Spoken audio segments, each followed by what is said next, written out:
Vou dar mais uns 2 minutinhos para a gente poder começar. Já mandem as perguntas que vocês tiverem. A live vai ser bem bacana, vai trazer muita informação útil para a mulher no dia a dia. E a gente vai contar algumas coisas que talvez vocês nem saibam e nem entendam o porquê que acontece na vida de vocês e que está relacionado ao HPV. Já dei uma prévia nos stories ontem, não sei se todo mundo acompanhou, mas é isso. Eu vou, enquanto a doutora Marcela não entra, eu vou fixar aqui o tema.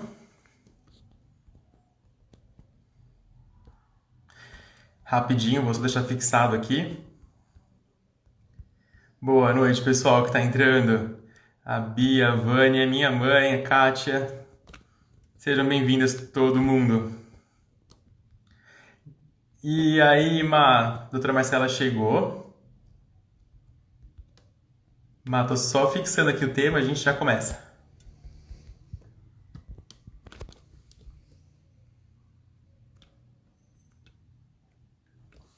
Muito bem, tema fixado. A gente vai começar. Vocês que nos acompanham já podem mandar as perguntas. Todas as perguntas que vocês mandarem, eu anoto numa folha. Estou aqui já com meus rascunhos. Que saudade, Cheguei. Tudo bem? E aí, Rô, tudo bom? Quanto tempo que a gente não se vê pessoalmente por conta dessa pandemia maluca, hein? Pois é. Acho que a gente nunca passou tanto tempo, né? Desde que a gente se conheceu. Verdade. Muito tempo. E aí, como você tá? Tá, tudo ótimo, com saudade só. Eu acho que, pro pessoal conhecer a gente, você podia me apresentar e eu te apresento. O que você acha? Tá. Ótimo. O Rodrigo, conheci o Rodrigo em 2015, quando eu entrei na residência. O Rô foi era o meu R2 na época. E a gente fez residência juntos, depois o Rô fez endoscopia ginecológica, uroginecologia. E como na nossa residência a parte de patologia do trato genital inferior era muito forte, a gente acabou também tendo muito contato, né, com essa área que envolve HPV. Então, Exato. o Rô também é especialista nisso aí. E é o pai do Hope. É o pai do Hope, vocês acompanham as fotos do feed. A Marcela é a mãe do Hope. Eu tô só anotando aqui as perguntas, mas pessoal, eu conheci a Marcela na residência também. Marcela é da Paraíba e veio para São Paulo estudar ginecologia e obstetrícia. Foi minha R- e foi uma paixão à primeira vista. Não sei descrever, mas eu não entendia como era possível uma R-, uma subordinada ser tão folgada. Brincadeira. Marcela é ótima. Rodrigo, a gente tá em público, né? Super importada. Tô brincando. Acompanhe a doutora Marcela, ela faz um trabalho ótimo na Paraíba. Pegou agora a coordenação de um hospital, me abandonou aqui em São Paulo, tentei segurar ela ao máximo aqui, mas não deu certo. Oi, Bia, mais uma R-, tá entrando, Tentei segurar a Marcela em São Paulo, mas não deu certo, não, e enfim. O Ela Não Se Acaba, a parceira nossa aqui na Uniclinic, acompanha a gente em algumas cirurgias ginecológicas, é especialista em videocirurgia, cirurgia ginecológica, esteroscopia, patologia do trato genital inferior, é uma máquina de conhecimento. Coisa boa. Então vamos lá, vamos começar? Ou você quer esperar um pouquinho? Não, acho que já tem bastante gente, já estão mandando dúvidas. Joia. Acho que a gente pode começar a falar um pouquinho do HPV. Joia. Me conta, o que você tem para me contar do HPV que toda mulher precisa saber? Então, o que a gente mais, pelo menos eu, né? Eu imagino que para você também é a mesma coisa. É aquela paciente que a gente tá no exame, né? Às vezes vê uma verruga ou vem com um Papa Nicolau, ou até uma biópsia já, que mostra que tem alguma evidência de HPV, né? Às vezes não vem tão explicado no exame, mas já chega lá um lesão de baixo grau, ou como é que eu tenho isso, ou como é que eu infecto, ou até o que é. Então, na verdade, o HPV é uma sigla do papiloma vírus humano, né? É uma doença, é um vírus que é transmitido, sobretudo pela via sexual, tá? Mas não é exclusiva da via sexual, mas é a forma mais comum de contágio. Não só a via sexual, mas também as mulheres podem contaminar os filhos, né? Sobretudo aquelas que têm verrugas genitais, ela também pode infectar o recém-nascido na hora do parto.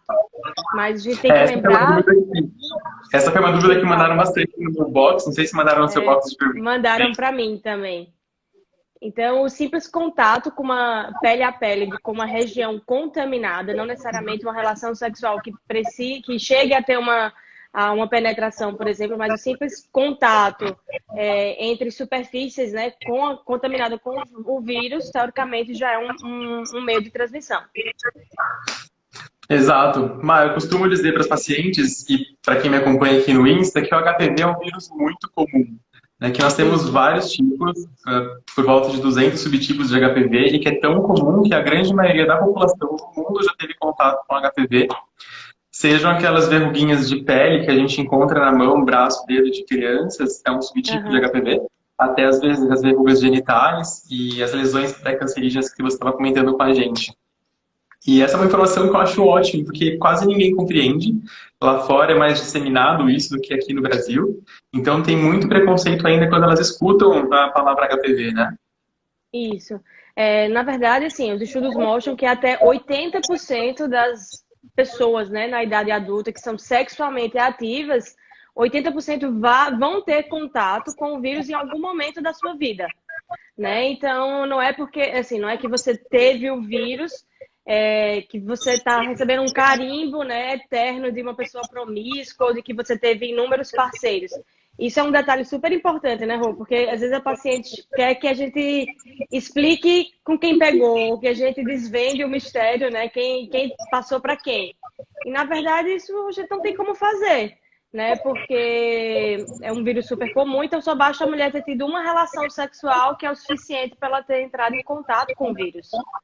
Então... Exato, como qualquer doença sexualmente transmissível, né? Toda infecção sexualmente transmissível, basta uma relação desprotegida, uma bobeada e a mulher pode ser contaminada com o vírus. E é isso que você falou das pacientes querendo saber se tem relação com o parceiro. As que têm mais intimidade já perguntam na lata, né? Aquelas que passam pela primeira vez e recebem o diagnóstico vão tentando cercar a gente para saber se foi uma traição ou não foi. E não tem como saber, né? Foi o que você falou, a gente não consegue identificar a origem.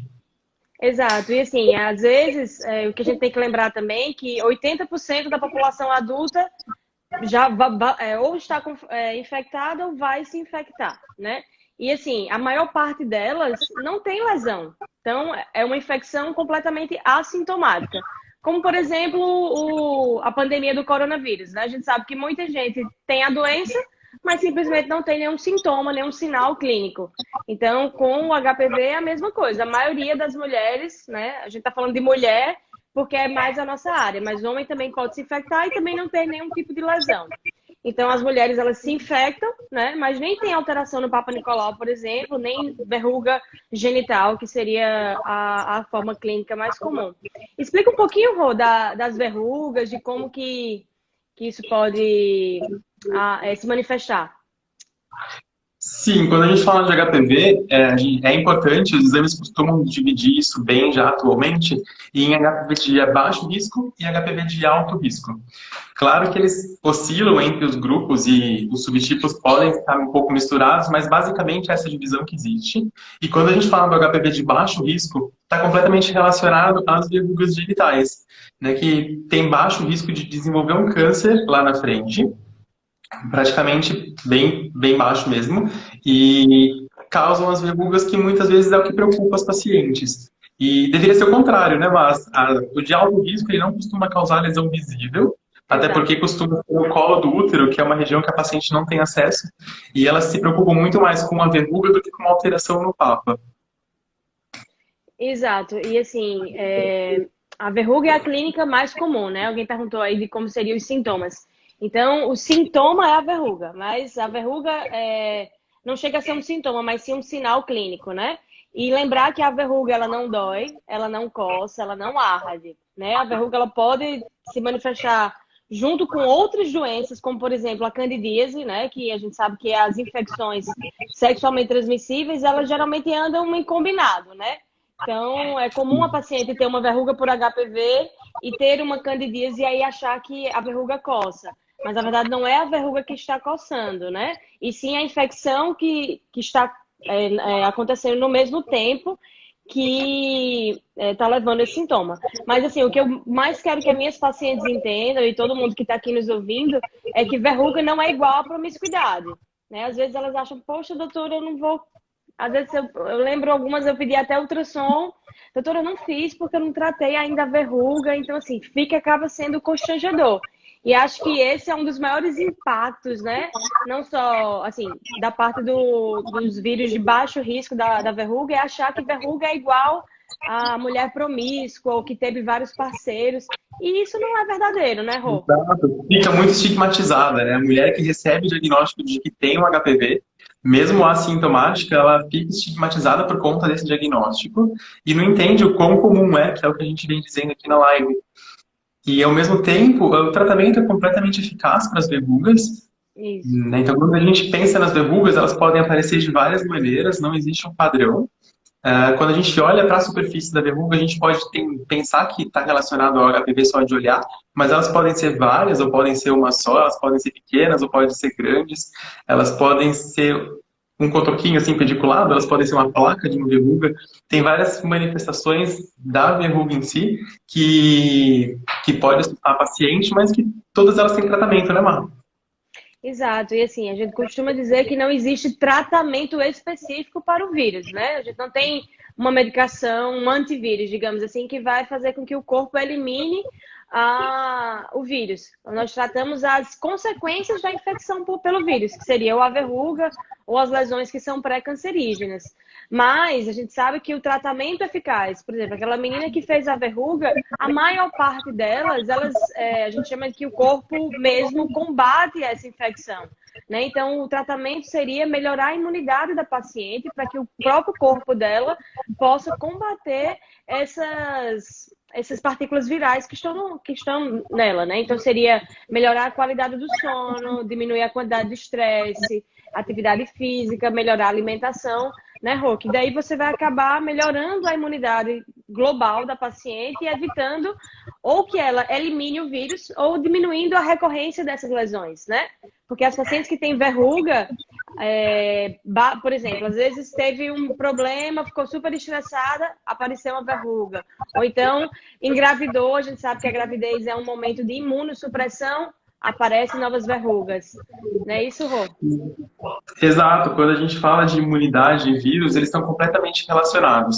O HPV é um vírus que fica retido no nosso corpo, na maioria dos casos. Hoje em dia a gente sabe que alguns pacientes eliminam o vírus completamente, mas a maioria retém o vírus guardado no corpo, assim como acontece com a herpes, sabe? As lesões de boca, as lesões genitais da herpes. É um vírus que está no seu corpo, e aí, parênteses, tudo bem com isso, né, Má? Que é o que eu acho que do estigma da paciente. Tudo bem ter o HPV, não é o problema maior. Exato. Claro que você tem que ter um acompanhamento, um segmento, um cuidado, que a gente vai abordar daqui a pouco, mas não se preocupe em ter o vírus. Ter o vírus, a gente já disse que é completamente comum.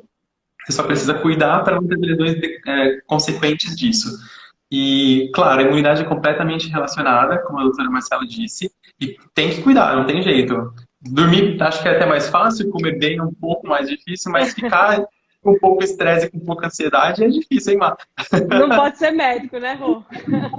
Não pode. Acho bacana que as lesões podem desaparecer, então a gente tem essa opção de só acompanhar as verrugas quando elas aparecem pela primeira vez ou pelas vezes subsequentes e dar um tempo para elas desaparecerem. Né? A gente tem a média de alguns meses para elas poderem sumir sozinhas, mas claro que tem aquelas pacientes mais ansiosas que só de ver a verruga já quer eliminar e cortar fora de uma vez por todas. Eu geralmente, Rô, eu costumo tratar porque as pacientes reclamam muito, né? Elas do desconforto emocional de ter a verruga. Então, não necessariamente Uhum. pela verruga em si. Então, eu acabo sempre tratando, né? E aí, a depender da quantidade de lesão, do tamanho das lesões, né? Que a gente tem várias opções, né? Você quer falar um pouquinho das opções de tratamento agora ou você quer deixar para depois das verrugas? Acho que a gente pode acabar com o baixo risco e depois a gente entra no alto risco. Ah, excelente. Então, comenta um E pouquinho até do uma pergunta tratamento aqui. do... Oi? Vamos falar até uma pergunta da Mayara, que ela pergunta se quem tem verruga tem como tirar? Tem como tirar com certeza. Ou a gente espera ou a gente toma uma medida mais ativa. E quando a gente fala em tratamento das verrugas, a gente pensa em duas opções. Ou a gente dá um medicamento, que é um creme que costuma usar para ver se melhora sozinho e Normalmente, na maioria dos casos, faz com que a verruga desapareça, mas o tratamento é um pouco mais prolongado. Leva algumas semanas, que pode levar de 4 a 16 semanas nesse tipo de tratamento com um creme tópico. Ou pode tirar logo, né, Mar? A gente pensa em ou eczérese, que é a retirada mesmo, dá uma anestesia local, corta com bisturi, corta com a tesoura e acaba o problema. Ou a gente pode pensar em cauterizar. Isso. E aí a E gente das pode fazer a... cauterizações que você tem feito, Mar? Então, dá para fazer a cauterização química, né? Que é com ácido tricloracético, a gente coloca e é praticamente indolor, as pacientes não reclamam de dor, né? E o que eu gosto muito, Rô, que foi que a gente fez muito na residência também, é o laser, né? Usar o laser para retirar essas lesões. Então, e sobretudo, eu ainda prefiro o laser porque o resultado estético fica bem melhor, né? Porque às vezes as lesões de HPV, só o fato de a gente colocar o ATA várias vezes, ou se for lesões muito extensas, ou fazer todas as cirúrgicas mesmo, com anestesia e tudo mais, acaba causando uma deformidade maior do que a própria verruga causa. Então é aquele custo-benefício, né? Às vezes o Imiquimod, que foi o que você comentou, vai melhorar aquela resposta da imunidade da paciente, mas o laser mesmo tem uma resposta muito boa no quesito da cicatriz, né? Pós-tratamento, digamos assim. Você pensa desse jeito também ou você vê de outra forma? Concordo, eu super concordo, eu sou viciado em laser. A gente usa o laser aqui para cauterização do HPV e também para algumas correções estéticas da vagina e também para o tratamento de vaginismo, vaginite atrófica e algumas coisas a mais. Então, super top, concordo com você. Quando a gente usa o laser, a gente consegue queimar só a lesão, diferente do ácido que queima um pouco a pele saudável ao redor, ou diferente de uma eczérese cirúrgica, você pode cortar um pouco de pele saudável. E com certeza a gente Exato. depende da cicatrizzação da paciente, que pode ser ruim e trazer algumas consequências piores mesmo para ela. Exato. E assim, a gente só tem que ter um pouquinho mais de paciência, né? Que com laser demora um pouco mais. Mas o resultado pós-tratamento, ao meu ver, é bem melhor. Claro que não são todas as regiões que a gente consegue usar o laser, né? Mas aí vai ter que individualizar sempre cada caso a caso para sempre oferecer o melhor tratamento para a paciente. Exato, eu vi aqui que tem alguns homens entrando na live. Os homens também seguem, a gente segue a mesma linha de raciocínio. Quando tem alguma lesão no pênis, na virilha, no escroto, é a mesma ideia, o mesmo tipo de tratamento. E é bom do Exato. laser uma região vaginal, porque nem sempre a gente pode usar o creme e nem sempre a gente pode usar o ATA. Então, para a vagina, queimar as verrugas que ficam lá dentro funciona super bem com laser. Pois é, e aí é ainda menos doloroso, né? Porque a vagina tem menos terminações nervosas quando comparada à vulva, né? Então a paciente vai ter um desconforto. Muito bem. Acho que a última pergunta para a gente acabar com o baixo risco foi anotando um monte aqui. Perguntaram se todo HPV causa verruga, então a gente já comentou que não, que Não. uma parte causa verruga, outra parte causa lesões pré-cancerígenas, que a gente já vai entrar nesse assunto. Depois perguntaram há quanto tempo aparecem as lesões. E aí Não a dá gente não para sabe, saber, né? né? A gente Porque não tem como entender, não tem um caso certo entre você ter o contato com o vírus ou a relação sexual desprotegida e pegar a lesão. Tanto que por isso que a gente fala que não tem como saber de traição, porque você pode ter pego o seu primeiro parceiro sexual e aí isso. casado, 20 anos depois, pode aparecer. Claro que não é o mais comum, mas isso pode acontecer e a gente já sabe disso, com certeza. E outra coisa, Rô, que você falou, eu lembrei agora, as relações desprotegidas, né? Então, assim, não só a relação desprotegida, né, favorece a contaminação, como as relações protegidas também. Porque a camisinha, ela não protege 100%, né? Ainda fica a superfície, sobretudo o períneo da mulher, que pode entrar em contato com alguma outra região, né, do parceiro, que possa levar à contaminação, né? Então, lembrar que, às vezes, o sexo, mesmo que protegido, ainda tem um fator de risco para a contaminação. Exatamente, é uma das poucas infecções sexualmente transmissíveis que pega mesmo usando camisinha. Claro que a chance de ter uma lesão no colo é menor, mas se o Claro. parceiro tem alguma lesão, por exemplo, na virilha, e a virilha está em contato com a virilha do outro parceiro, com certeza pode ter uma transmissão, mesmo estando protegida. Acho que esse é um ponto Exato. ótimo que você falou, Má. Rô, perguntaram aqui também sobre se pode ser transmitido através da roupa, né? Se Foi, usar a roupa de no uma banheiro, amiga.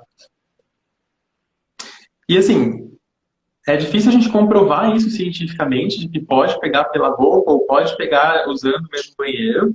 É, analogicamente, você pode dizer que sim, quando você, pela lógica, faz uma comparação, você pode ter um certo contato se aquela roupa não foi limpa, não foi esterilizada. O banheiro é a mesma coisa. Mas não dá para usar isso como desculpa, né, Mar? Isso. E aí, Rô, veio uma pergunta super legal. O Felipe é cirurgião geral que trabalha comigo, ele perguntou em relação ao prócto, né, das relações do canal anal. Na nossa residência, a gente aprendeu que toda paciente que tem lesão perianal ou até aqueles condilomas maiores, elas mereciam fazer a anoscopia também, né? Que é para poder avaliar o canal anal e ver se tem lesão, porque elas podem, a longo prazo, corroborar para a aparência de câncer, né, Rô? Sim, claro, pode. E a gente, quando a paciente tem um HPV e algumas lesões um pouco mais acentuadas, a gente tem até que investigar essa parte da anoscopia e até a orofaringe. Orofaringe dentro da boca, galera. Porque quando tem a relação sexual oral, pode também ter a transmissão do HPV para a faringe, que é lá no fundo da garganta, causar algumas verrugas e também levar algum tipo de câncer lá para frente. Isso, exatamente. Você quer continuar, Rô? Você quer responder mais alguma pergunta? Acho que a gente pode ir para o alto risco, que depois tem algumas perguntas aqui que fizeram, mas está relacionado ao alto risco e a vacina. Joia. Então vamos lá. Bom, falei que a gente tem o baixo risco que levam as verrugas. É importante lembrar, mas que acho que a gente não comentou, que às vezes não precisa ter uma verruga visível para transmitir. Né? Então as pessoas, mas eu não vi nenhuma verruga no meu parceiro, como que eu peguei? Não precisa ser necessariamente visível, você pode pegar pela contaminação só pelo HPV.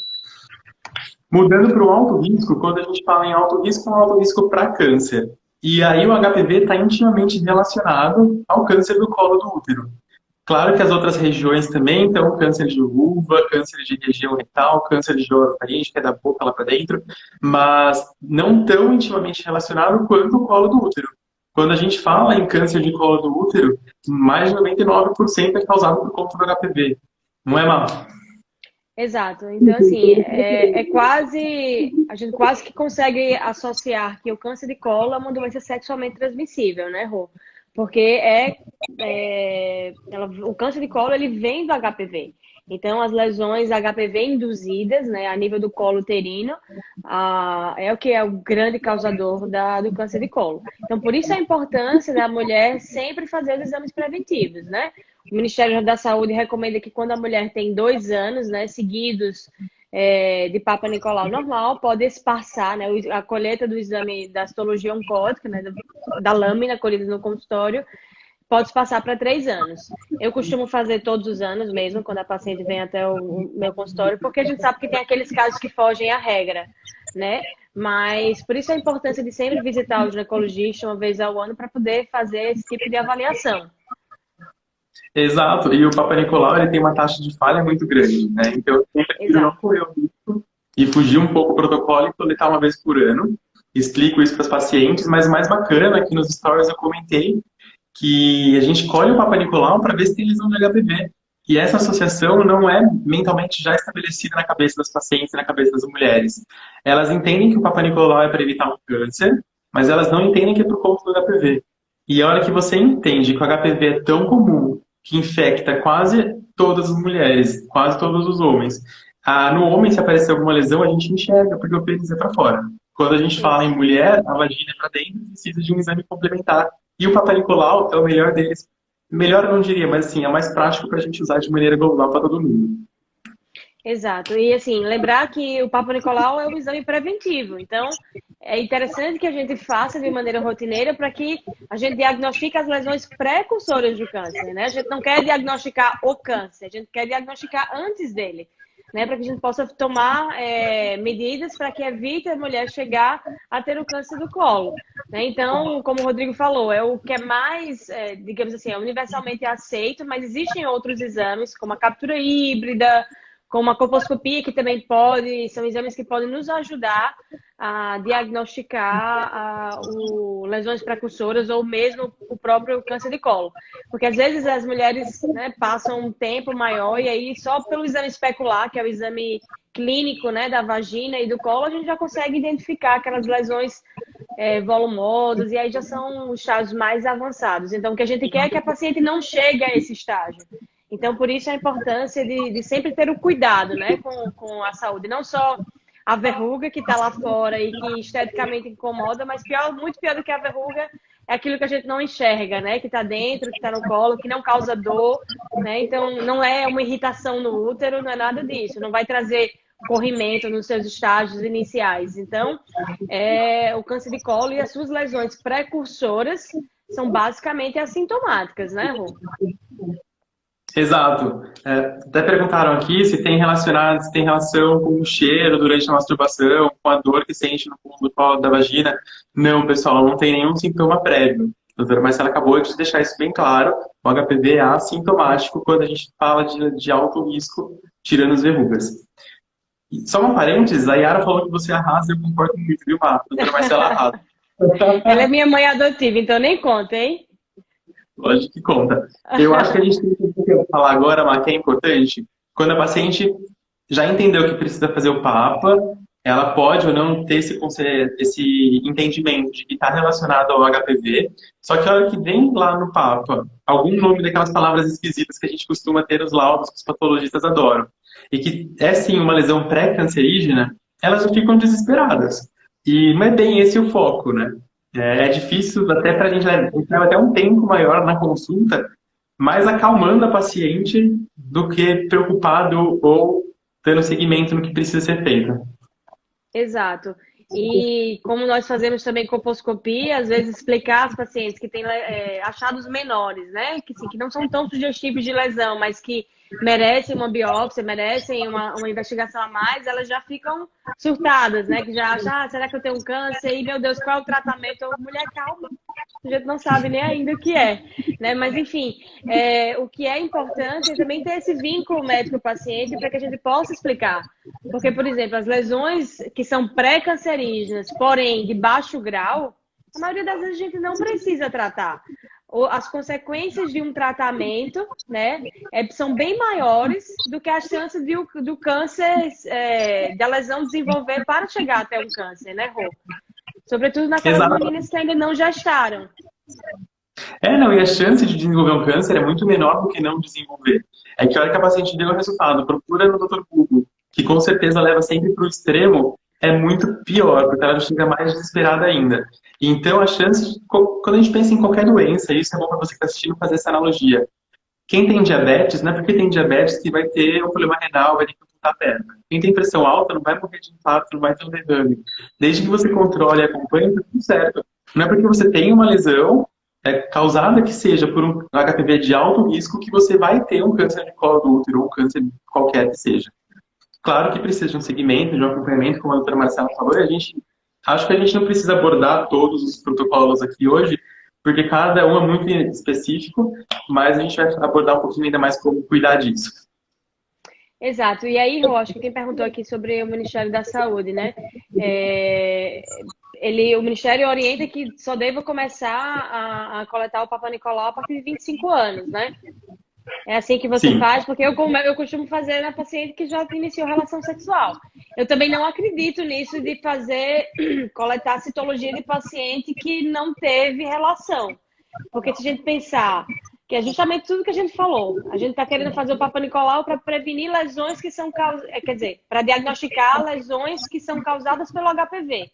Se o HPV é uma doença sexualmente transmissível, qual seria o sentido de fazer um Papa Nicolau numa menina que é virgem, que nunca teve relação, né? Então, só acho que é trazer um desconforto, ela nem está preparada, ela nem, assim, não vai se sentir nem um pouco confortável. Então, eu não vejo nenhum benefício de fazer um exame em pacientes que ainda são virgens, né? Mas, tendo começado a vida sexual, eu recomendo que faça, eu mesmo faço. É que muda um pouquinho, a gente tem que pensar um pouco mais amplo em questão de economia e Claro. exame que a gente tem disponível. Concordo com você quando você fala de paciente virgem, A paciente que é jovem, virgem ainda, a paciente que tem uma idade maior, já não é tão jovem assim, mas também por opção é virgem, ou a paciente que por alguma imposição de castas, como por exemplo uma freira é virgem, não tem por que fazer o exame. Né? Esses Nem. pacientes não têm suscetíveis esse tipo de lesão que a gente está comentando aqui. E aí, a hora que a gente fala em fazer exame, eu também concordo que a gente começa só depois que teve a relação. Eu mudo também um pouco, eu não sigo o protocolo do SUS, eu começo geralmente um ano e pouco depois da primeira relação sexual, já para tentar detectar alguma doença. Até que quando a gente fala em SUS, aí as pessoas tendem a falar assim, ah, mas o SUS não tá nem aí, o SUS tá errado. Gente, não é, a gente tem que pensar um pouco mais acima. É porque é um exame barato, a doença, ela demora para evoluir. E geralmente as doenças regridem, como a gente comentou aqui. Então a paciente pode ter uma lesão e ela desaparecer. E a gente não precisa se preocupar com essa lesão se ela vai desaparecer. Por isso que o SUS pensa em fazer acima dos 25 anos. Mas concordo com a doutora Marcela, quando a gente está num ambiente mais cuidadoso, mais particular, que a gente tem mais atenção, a gente tenta evitar as exceções e a gente começa mais cedo sim a fazer o exame. A mesma coisa com a colposcopia, né, Má? Exato. A indicação da colposcopia é só quando o Papa Nicolau está alterado. Rô, só uma observação. Outro fato que leva ao Ministério da Saúde a pensar dessa forma é que para levar lesões pré-cancerígenas, né, os estudos mostram que é mais ou menos 10 anos entre a contaminação com o vírus do HPV e o desenvolvimento de lesão. Então, por isso que tem também esse raciocínio de iniciar só com 25 anos. Mas, de toda forma, no serviço privado, você faz a mesma coisa também, a gente já faz quando a paciente inicia a relação. Mas continua, desculpa. Imagina, né? Eu ia falar para você falar da colposcopia. Você também só pede quando o Papa está alterado? Isso, na verdade, a colposcopia não é um exame de rotina, não é isso? Então, as pacientes, elas precisam primeiro fazer o Papa Nicolau, e aí, com o resultado do Papa Nicolau alterado, é que a gente encaminha para a colposcopia. E nem todo resultado merece, né, uma avaliação colposcópica. Só que, infelizmente, as pacientes acabaram colocando na cabeça que a colposcopia é o combo, né? É o Papa e colpos.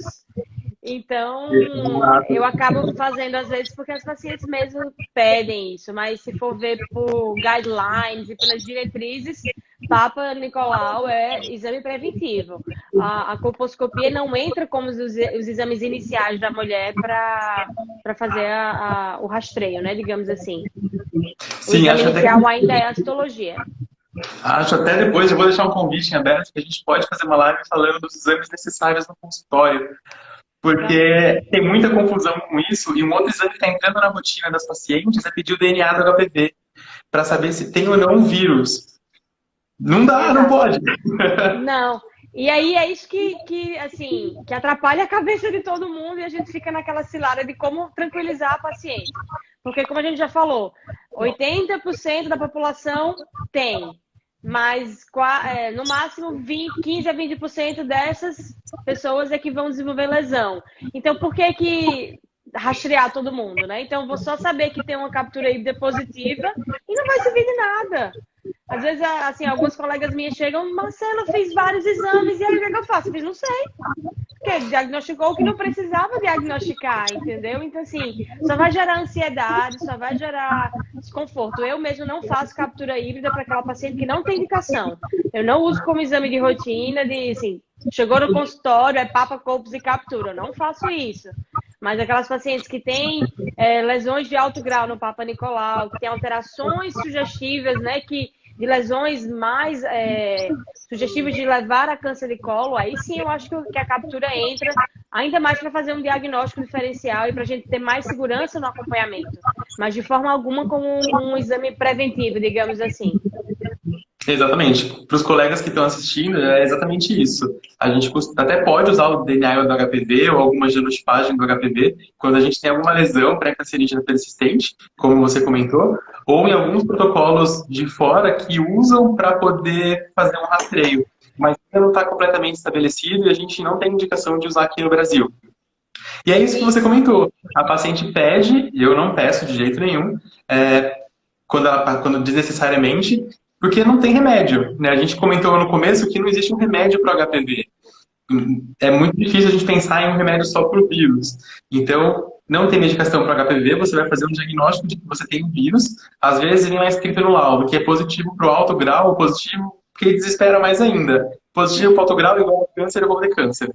E aí a gente não Exato. tem remédio, não tem nenhuma lesão para poder tirar, e aí a gente fala que não vai fazer nada, e a paciente fica mais maluca ainda, porque ou ela acredita muito em você e vai entender o que você está falando, ou ela vai procurar outras opiniões, e a gente tem até algumas iatrogenias, que são alguns tratamentos desnecessários por conta disso.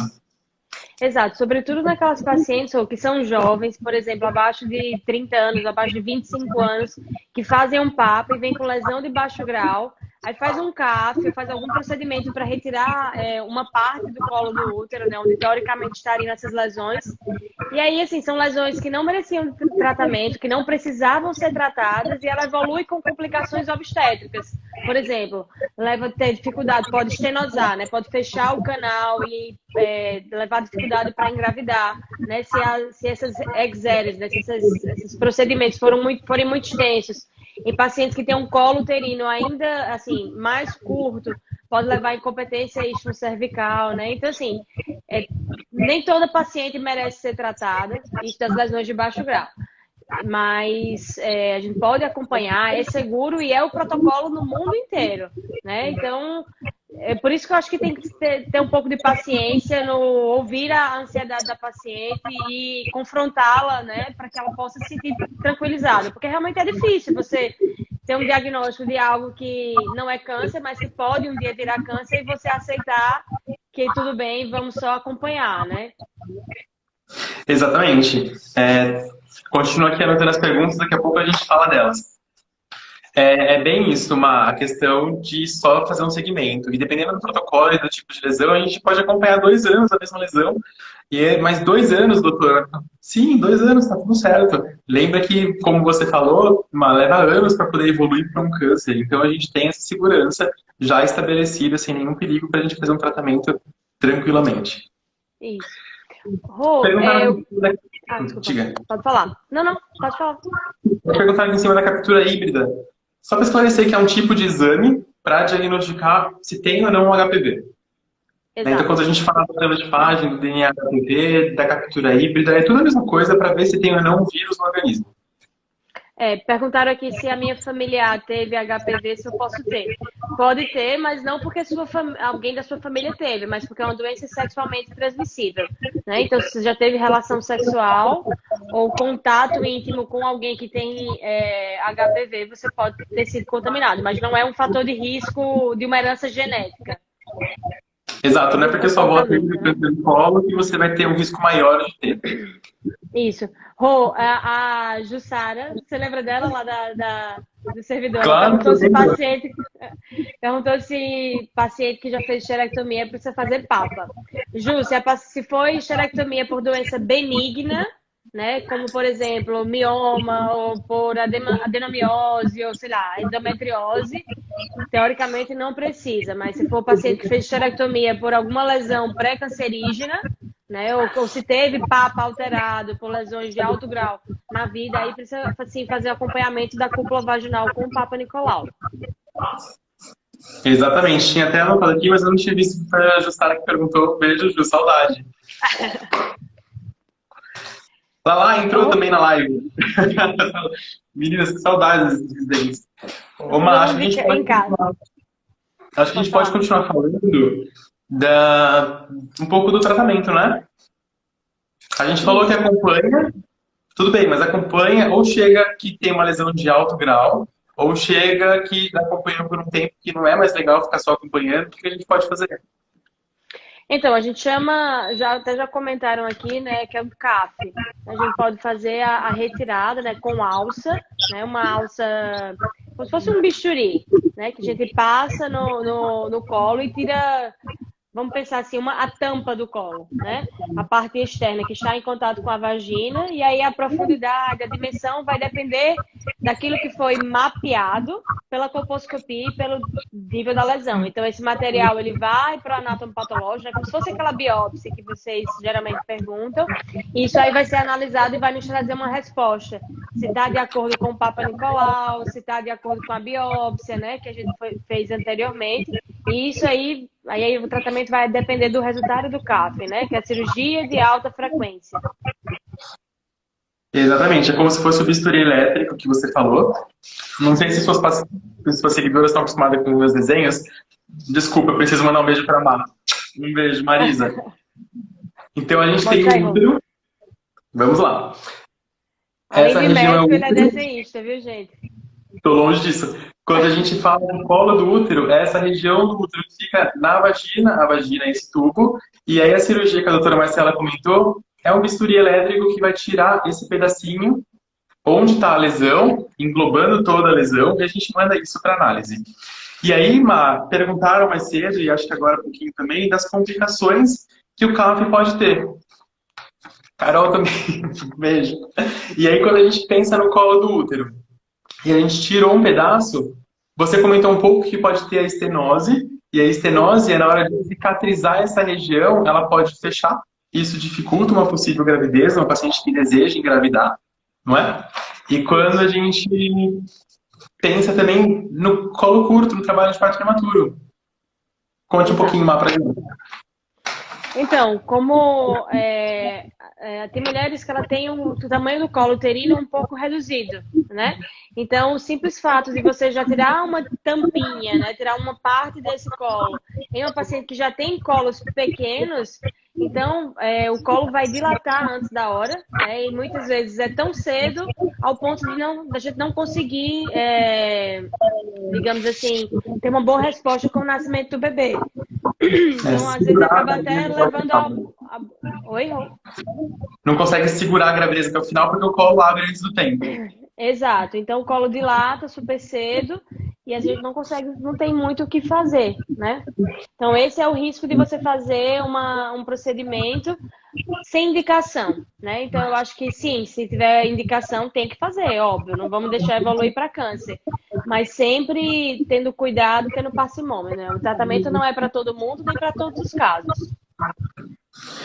Exatamente. É para minoria, na verdade. E aí, quando a gente Exato. fala do CAF, a gente sempre toma cuidado com os pacientes que fizeram CAF e engravidaram, porque durante a gestação a gente faz um exame de ultrassom para medir esse colo do útero que a doutora Marcela explicou que pode estar mais curto, para poder tomar algumas medidas e evitar que tenha parto prematuro. Exato. Rô, vamos falar, que a gente já está com o horário bem avançado. Vamos falar um pouco da Nossa, vacina, que eu acho que a gente vai conversando aqui e esquece da hora, né? sim, tem dois pontos que eu acho que é fundamental a gente falar da vacina e falar do HPV na gestação. Mas falar da vacina primeiro. Então, a vacina. Desculpa, Rô, pode falar. Não, pode falar. Ah, tá. A vacina, ela tem alguns tipos, né? Tem a bivalente, que foi a primeira delas, que era só para os HPVs de alto grau, aqueles HPVs que induzem o câncer de colo. Hoje em dia, a gente tem a quadrivalente, que é a vacina que engloba tanto os mais comuns para o câncer de colo, quanto os HPVs de baixo grau, que causam as verrugas genitais, tá? Ainda está em estudos, não chegou. Não chegou no Brasil aqui ainda, né? Ou a nona valente? Eu tô Não, errada? ainda não. Não chegou, né? Isso. Então, já tem estudos, já está sendo desenvolvida a nona valente, já tem disponível em alguns países, mas aqui no Brasil ainda não chegou, que ela engloba outros subtipos de câncer de colo. Então, assim, a vacina, ela deve ser melhor, né? A indicação clássica dela é para as meninas que ainda não tiveram relação sexual, né? A partir dos 9 anos, todas, meninas e meninos, devem ser vacinadas. O Ministério da Saúde, ele libera até os 14 anos, mas pode fazer em idades mais avançadas, até 45 anos, pela bula, né, da Anvisa, sugere-se que faça até os 45 anos. E aí, Rô, o que é super importante a gente lembrar é que a paciente já teve relação sexual, pode vacinar? Pode. A paciente fez uma colposcopia, ou fez um Papa Nicolau, uma captura, veio positivo para HPV, posso vacinar? Deve, né? Não só pode, como deve, porque diminui recorrência de novas lesões, diminui reinfecção, né? E a gente tem um benefício da vacina que é a proteção cruzada, né? A vacina acaba protegendo ainda contra outros subtipos de vírus, então, mesmo assim, deve ser vacinada. Exato, foi até algumas perguntas que mandaram mais cedo, que eu já fui riscando aqui. que perguntaram se a vacina evita verrugas. Sim, evita a recorrência das verrugas, das lesões, como a doutora Marcela comentou. A Juraci está perguntando por que até os 45 anos, porque a garantia que a gente tem que os trabalhos mostram que funciona. Mas algumas pacientes a gente pode até pensar em indicar um pouco acima dessa idade. Isso. Você já ouviu em pacientes mais idosos, Mar? Então, na verdade, eu não uso em pacientes mais idosos, porque eu respeito mesmo a prescrição da bula, né? Eu sei que 45 anos não é nada idosa, né? Super jovem. Mas é o que Claro. está escrito na bula mesmo, que é para usar até 45 anos. Mas é como o Rodrigo falou, a gente pode, em casos específicos, retardar um pouco mais. Mas, assim, o pulo do gato, digamos assim, para a vacina do HPV é fazer o quanto antes. Porque lembrar que geralmente as mulheres iniciam a relação sexual por volta dos 20 anos. Então, quanto mais cedo possível, melhor, né? Porque aí você previne que alguma lesão, seja ela de baixo grau, como as verrugas ou as lesões pré-cancerígenas, aconteçam. Exato, a gente tem alguns trabalhos mostrando, prospectivos, assim, que desenham um futuro que os países que usam a vacinação em ampla escala, em todo o mundo, em 2050 já não vai ter mais índice de câncer de colo do útero tão alto, né? A gente reduz quase a zero. Então, é ótimo. E aí me perguntaram uma vez, mas homem também? Sim, homem também, né? Porque diminui a chance de ter algumas lesões no homem e, consequentemente, para a mulher. Então, é uma proteção cruzada aí junto. Exato. E aí, quanto mais cedo fizer, melhor o benefício. Então, mesmo que você já tenha tido Papa Nicolau alterado, mesmo que já tenha iniciado relação sexual, mesmo que esteja com verruga, as pacientes, elas acabam assim, como assim? Tipo, você é louca, tá me passando uma vacina para algo que eu já tenho? Mas, assim, todos os guidelines, todos os protocolos recomendam, porque melhora até a imunidade da paciente para ela reagir para aquele tipo de vírus que ela já está contaminada, digamos assim. Então, se fez a captura e veio positivo para alto grau ou para baixo grau, a vacina vai ajudar com que o seu corpo combata aquela lesão, né? Combata o vírus. Isso pode até ajudar o corpo a clarear, né? Que a gente chama eliminar o vírus espontaneamente, digamos assim. Tendo em vista que não existe um tratamento específico para matar o vírus, e sim tratar as lesões que o vírus causa. Foi até uma pergunta se era vacina para tratamento. Você deixou bem claro que não, não é vacina para tratamento, mas é uma vacina para Não, prevenção. Os pacientes que têm exato. verruga, que você comentou que precisa tomar uma vacina, a verruga, lembrando, é baixo grau. A paciente pode ter um vírus de alto grau que não desenvolveu ainda uma lesão e que a vacina vai proteger contra uma segunda lesão ou contra uma lesão diferente no organismo. Com certeza. E só um parênteses, Má, não sei, assim, sei o que você acha, mas por favor, não venham falar de contraindicações de vacina, por Não. exemplo, eu não dou vacina porque eu não gosto, eu não dou vacina porque eu não concordo. Ah, mas Guillain-Barré, esquece, não, pelo amor de Deus, a chance de complicação de uma vacina é muito menor do que o benefício que ela pode trazer. Quando a gente fala Exato. em complicação de qualquer medicamento, todos estão suscetíveis, então se você tomar uma dipirona, você pode ter uma complicação muito séria e morrer porque tomou uma dipirona, da mesma forma que pode acontecer com a vacina. Mas o benefício que ela te traz é muito maior. E aí, a Sabrina está perguntando se é dose única. Não. Isso, são 3 doses, né? A gente disse que é para fazer com 0, 1 mês e 6 meses. E aí, o que a gente precisa lembrar, Rô, é que a única contraindicação é você ter feito a vacina e aí ter desenvolvido uma reação alérgica. Mas tem várias mulheres que até doutora, mas eu tenho alergia à clara do ovo. Isso aí já caiu por terra, que não tem. E outras, até no começo do surgimento da vacina, surgiram várias hipóteses de que, por exemplo, a vacina poderia induzir lesão. Isso também não é verdade, gente, é completamente mito. Então, para resumir de vacina, toda paciente merece ser vacinada, seja ela virgem, de preferência, seja ela não virgem, seja ela já infectada pelo HPV ou não. Toda paciente merece e deve ser vacinada. Aqui em João Pessoa, eles estavam até fazendo campanhas na própria escola. Os postos de saúde recrutavam uma equipe para vacinar as crianças e eu acho que é a melhor opção. Porque, como o Rodrigo falou, é um câncer prevenível. Então, não justifica a gente ter uma alta mortalidade, como nós temos, como país subdesenvolvido, pelo câncer de colo. Quando se existe um tratamento, né, e melhor que o tratamento, uma prevenção, que seria extinguir o vírus, e aí mesmo que você já tenha tido o vírus, fazer a prevenção com Papa Nicolau e tratar lesões precocemente. Então, por isso que é, mais uma vez, importantíssimo ter um acompanhamento, ter um segmento, porque o câncer de colo, ele não dói, ele não coça, ele não dá cheiro, ele não traz nenhuma alteração, a não ser em casos muito avançados e graves, na vida da mulher. Então, ela não vai saber nunca que tem, né, Rô? Exato, e você falou muito bem, mas você ter tomado a vacina com as doses completas não te deixa não fazer o exame. Então, mesmo Exato. tomando as vacinas de maneira completa, tem que fazer os exames. A Júlia está perguntando também se o intervalo de uma para outra foi um pouco diferente, se tem problema? Não, não é o ideal, mas não tem problema. Se demorou muito para tomar a segunda ou terceira dose, pode tomar. Alguns lugares indicam só 2 doses, e tudo bem, prefiro que você tome 2 do que você não tome nenhuma. Mas se puder tomar a terceira, porque geralmente é particular, é sempre bem-vindo. Exato, o Ministério só fornece 2 doses, né? Mas se formos olhar por bula, a bula recomenda que sejam 3 doses com o espaçamento que a gente comentou aqui. Isso mesmo. Então, vocês que estão assistindo a gente, por favor, amanhã já pega seu filho, seu sobrinho, seu afilhado, que tem até 14 anos, pela mão, levem no posto de saúde, a vacina é de graça para essa faixa etária e aplica a vacina. Exato. Rô, vamos falar um pouquinho da gestação que você tinha sugerido mais cedo? Que perguntaram, a gente tem só menos de 10 minutos, 9 minutinhos, daqui a pouco o INSS expulsa a gente. Então, para acabar, meninas, quero deixar aberta a possibilidade de vocês mandarem as dúvidas. A live daqui a pouco acaba, mas tanto eu quanto a doutora Marcela, a gente continua respondendo pelos stories, ou individualmente, às vezes a gente responde em box mesmo. Então, por favor, se vocês tiverem mais alguma dúvida, e vocês que mandaram dúvidas aqui que não foram referentes ao HPV, encaminha pra gente em box e com certeza a gente vai responder assim que a gente tiver um tempinho. Da gravidez, uma dúvida das pacientes é com o bebê, claro. Na hora que a paciente está gestante, vem o instinto materno e a preocupação é com o feto.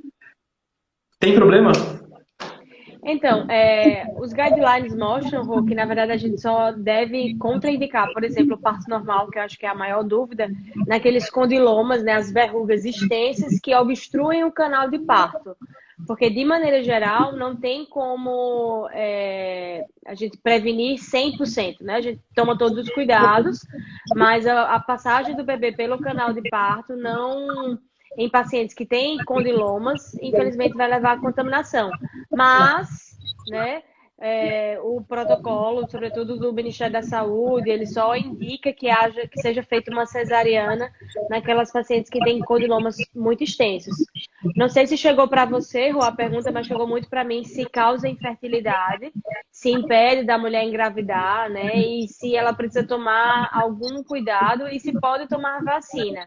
Só para complementar aí da vacina, a vacina não pode, a HPV não pode ser tomada durante a gestação, mas fora do período gestacional em si, a mulher pode tomar.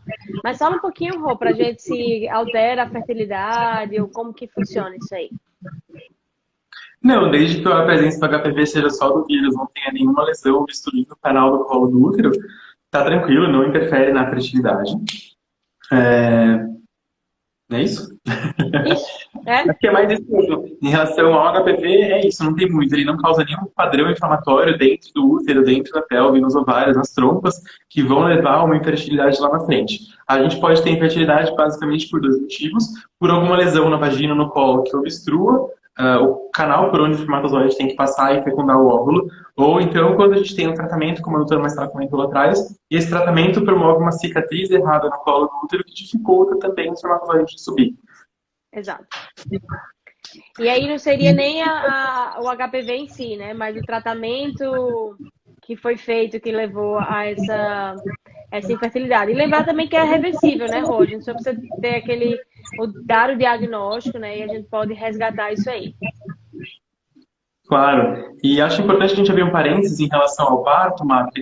Você falou brilhantemente que não é indicado um parto cesárea por conta da presença do HPV. Só quando tem alguma lesão obstruindo o canal do parto, aí tem que ser uma lesão muito grande, que é super difícil a gente encontrar hoje em dia. Mas eu já ouvi paciente dizer, mas o médico indicou cesárea. E é uma conduta que alguns médicos tomam, porque, como você disse, pode haver a contaminação do bebê, a gente não consegue evitar 100% a contaminação do bebê, e pode ter algum tipo de complicação para o bebê que é muito, muito, muito, muito raro. mas por essa possibilidade, alguns médicos preferem a cesárea. Né? Então, converse direito com o seu ginecologista, ele tem indicado uma cesárea, não é de todo errado, não é o que os protocolos dizem, mas tem um fundamento. Então, converse com o seu médico, converse com o seu ginecologista e entenda a via de parto que vai ser escolhida. Exato. E aí a lesão no recém-nascido mais comum, né, que é consequência da contaminação pelo HPV, é a lesão, as verrugas na orofaringe, né, na garganta, digamos assim, do bebezinho. Então seria a cesariana diminuiria esse risco de transmissão e seria para evitar, sobretudo, essas lesões. Porque lembrar que os bebês, eles são levemente imunossuprimidos, então a chance de desenvolver lesão e de desenvolver lesões grandes é bem maior, né, Rô? Concordo plenamente. Mas eu risquei todas as minhas perguntas que eu tinha anotado. Acho que é isso. Se deixo de novo aqui a possibilidade das meninas mandarem, de vocês mandarem perguntas pra gente. Quero agradecer, mas a gente já está aqui quase uma hora falando, faltam 4 minutos para acabar a live. Agradecer o convite, quer dizer, agradecer a Foi oportunidade um de você estar convite aqui. mútuo, né? Te convidei, você aceitou, claro, de coração aberto, porque se não aceitasse, a gente ia ter que resolver isso depois. Mas é isso, quero agradecer muito a todo mundo que está acompanhando a gente. Acho que a audiência foi ótima nessa 1 hora. Não é fácil ficar ouvindo as pessoas conversarem por 1 hora. E estamos abertos a mais possibilidades de lives aí. Pois é, meninas, foi um prazer estar aqui com vocês. Obrigada por ter nos assistido. Espero que a gente possa ter tirado ajudas de vocês. Eu imagino que a gente possa ter deixado alguma pergunta passar, mas estamos à disposição. Nos mande e a gente pode responder por inbox mesmo. E Rô, eu amo você. Muito obrigada por estar aqui, viu? Estou morrendo de saudade. Não vejo a hora dessa pandemia passar para Por poder favor, voltar às nossas visitas mensais, né? venha Amo logo você de aqui no nosso coração, canal. viu? O amor é recíproco, você sabe disso. Obrigado, Má. Obrigado, pessoal, por estar acompanhando. A live vai ficar salva no feed e logo na sequência eu vou mandar para a Má para ela colocar no feed dela também, no IGTV. Eu não sei o que a gente vai fazer, mas vai estar disponível para você assistir.